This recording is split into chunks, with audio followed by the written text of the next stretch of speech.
ಇಷ್ಟು ಚೆನ್ನಾಗಿ ಬರುತ್ತೆ ಅಂತ ನನಗೆ ಗೊತ್ತೇ ಇರಲಿಲ್ಲ. ತುಂಬಾ ಚೆನ್ನಾಗಿ ಬಂದಿದೆ ಆ್ಯಂಡ್ ತುಂಬ ಟೇಸ್ಟಿಯಾಗಿದೆ.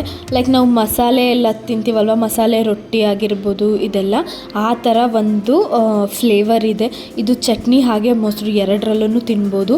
ಟೇಸ್ಟ್ ಅಂತೂ ಆಸಮ್ ಆಗಿದೆ. ಹೇಗೆ ಮಾಡೋದು ಅಂತ ನೋಡೋಣ ಬನ್ನಿ. ಹಲೋ ಎವ್ರಿವನ್, ಎಲ್ಲರೂ ಹೇಗಿದ್ದೀರಾ? ಹೋಪ್ ಚೆನ್ನಾಗಿದ್ದೀರಾ ಅಂತ ಅಂದ್ಕೊಳ್ತೀನಿ. ನಾನು ಕೂಡ ತುಂಬಾ ಚೆನ್ನಾಗಿದ್ದೀನಿ. ಆ್ಯಂಡ್ ಬೆಳಗಿನ ಶುಭೋದಯಗಳು ಎಲ್ರಿಗೂ. And welcome back to my YouTube channel.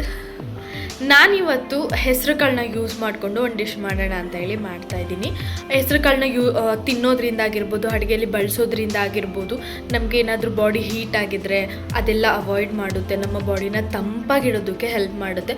And healthy ಆಗಿರೋದ್ರಿಂದ ಯಾಕೆ ಮಾಡಬಾರ್ದು. ಇದು ಆ್ಯಕ್ಚುಲಿ ಉತ್ತರ ಕರ್ನಾಟಕ ಸ್ಟೈಲ್ ಡಿಶ್. ನಾನು ಟ್ರೈ ಮಾಡ್ತಾಯಿದ್ದೀನಿ. ಹೇಗೆ ಬರುತ್ತೆ ಅಂತ ಗೊತ್ತಿಲ್ಲ. ಹೇಗೆ ಬರುತ್ತೆ ಅಂತ ಹೇಳಿ ನೋಡೋಣ ಬನ್ನಿ.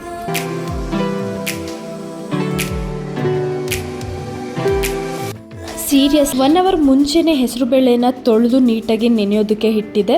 ಎಷ್ಟು ಸಾಫ್ಟಾಗಿ ಅದು ನೀಟಾಗಿ ನೆಂದಿದೆ. ಓಕೆನಾ, ಈಗ ಇದನ್ನು ನೀಟಾಗಿ ನೀರೆಲ್ಲನೂ ಸೋರಿಸ್ಕೊಂಡ್ಬಿಟ್ಟು ಒಂದು ಜಾರಿಗೆ ಹಾಕೊಳ್ಳೋಣ. ನಾನಿಲ್ಲಿ 2 ಕಪ್ಪಷ್ಟು ಹೆಸರು ಬೇಳೆನ ತೊಗೊಂಡು ನೆನೆ ಹಾಕ್ಕೊಂಡಿರೋದು. ಇದನ್ನು ಮ್ಯಾಕ್ಸಿಮಮ್ ಒಂದು 3ರಿಂದ 4 ಜನ ತಿನ್ಬೋದು, ಅಷ್ಟೊಂತ ಆಗುತ್ತೆ. ಈಗ ಸ್ವಲ್ಪ ಬೆಳ್ಳುಳ್ಳಿ ಹಾಗೆ ಸ್ವಲ್ಪ ಶುಂಠಿನ ಹಾಕ್ಕೊಳ್ಳೋಣ. ಅದಾದಮೇಲೆ ಹಸಿಮೆಣ್ಸಿನ್ಕಾಯಿ.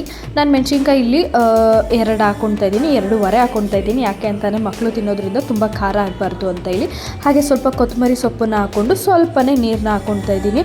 ಜಾಸ್ತಿ ನೀರು ಹಾಕ್ಕೊಂಡ್ರೆ ನೀವು ಮಿದಿಯುವಾಗ ಹಿಟ್ಟು ಜಾಸ್ತಿನ ತೊಗೊಳುತ್ತೆ. ಸೊ ಹಾಗಾಗಿ ನೀರನ್ನು ಕಡಿಮೆ ಯೂಸ್ ಮಾಡಿಕೊಂಡೇ ನೀವು ಗ್ರೈಂಡ್ನ ಮಾಡ್ಕೊಳ್ಳಿ. ಓಕೆನಾ, ಈಗ ನೀಟಾಗಿ ಫುಲ್ ಗ್ರೈಂಡ್ ಮಾಡ್ಕೊಂಡಿದ್ದೀನಿ. ಗ್ರೈಂಡ್ ಆದಮೇಲೆ ಒಂದು ಬೌಲ್ನ ತೊಗೊಂಡು ನಾವೇನು ರುಬ್ಬಿರೋಂಥ ಮಸಾಲೆ ಇದೆ ಅಲ್ಲ, ಆ ಮಸಾಲೆನ ಆ್ಯಡ್ ಮಾಡ್ಕೊಳ್ಳೋಣ.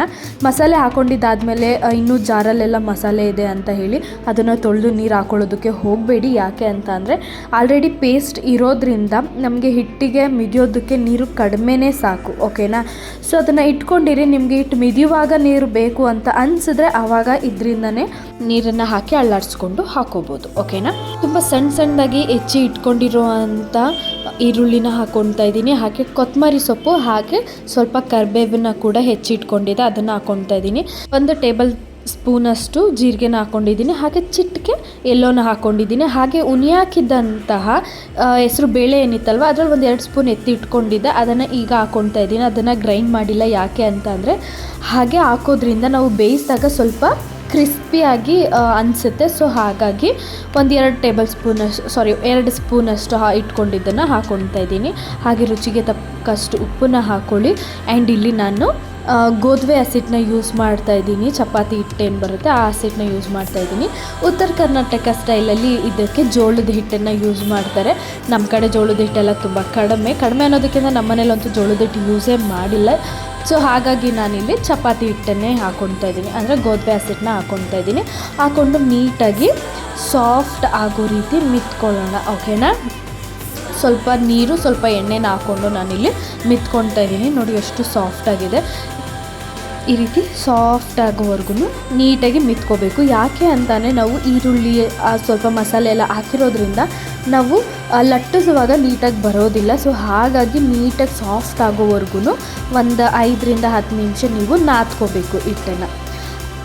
ಅದಾದಮೇಲೆ ಈಗ ಹಿಟ್ಟನ್ನು ತೊಗೊಂಡು ನಾನು ಲಟ್ಟಿಸ್ಕೊಂಡು ಬೇಯಿಸ್ಕೊಳ್ತಾ ಇದ್ದೀನಿ.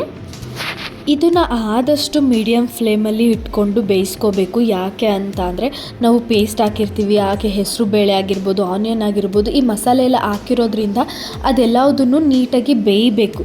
ಸೊ ಹಾಗಾಗಿ ಮೀಡಿಯಮ್ ಫ್ಲೇಮ್ನ ಇಟ್ಕೊಂಡು ನಿಧಾನಕ್ಕೆ 2 ಸೈಡೂ ಆಯಿಲ್ ಹಾಕ್ಕೊಂಡು ಬೇಯಿಸ್ಕೋಬೇಕು. ಸೊ ನೋಡಿದ್ರಲ್ವ ಎಷ್ಟು ಈಸಿಯಾಗಿ ಹೆಸರು ಬೇಳೆ ತಾಳಿಪಟ್ಟು ರೆಡಿ ಆಗಿದೆ ಅಂತ ಹೇಳಿ. ತುಂಬಾ ಹೆಲ್ತಿ ಆದಂಥ ಫುಡ್. ಹಾಗೆ ಎವ್ರಿ ಡೇ ನಾವು ತಿಂದಿದ್ದನ್ನೇ ತಿನ್ನೋದಕ್ಕೆ ಬೋರ್ ಆಗಿಬಿಟ್ಟಿರುತ್ತೆ. ಸೊ ಹೊಸದಾಗಿ ಟ್ರೈ ಮಾಡೋಣ, ಅದು ಹೆಲ್ತಿಯಾಗಿರೋದನ್ನು ಟ್ರೈ ಮಾಡೋಣ ಅಂತ ಹೇಳಿ ಮಾಡಿದ್ದು.